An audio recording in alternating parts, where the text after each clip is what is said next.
పళ్ళు నాలుక ఈ రెండు కలిసి సహజీవనం చేస్తుంటాయి, నోట్లో ఎప్పుడూ కలిసే ఉంటాయి. ఒకానొక నాడు నాలుక పళ్ళని అడిగింది, నేను రుచి ఒకటే చూస్తాను, కానీ నిజానికి కఠినమైన పదార్థాలని పెడితే నేను రుచి చెప్పలేను. ఓ పాలకాయలని చేస్తారు, అవి నేను చప్పరించలేను, కానీ మీరు పాపం కష్టపడి వాటిని నవిలి గుండ చేసి నా మీద పెడతారు. నేను చక్కగా ఇంత రుచిగా ఉందని దాని రుచి చూసి లోపలికి తోస్తూ ఉంటాను. ఇలా ఎన్ని పెట్టారో నవిలి మీరు.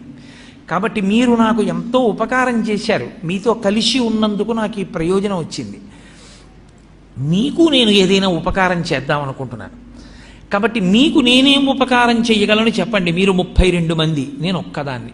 32 మంది కలిసి నాకు ఒకదానికి ఉపకారం చేస్తున్నారు ఇన్నాళ్ళ నుంచి.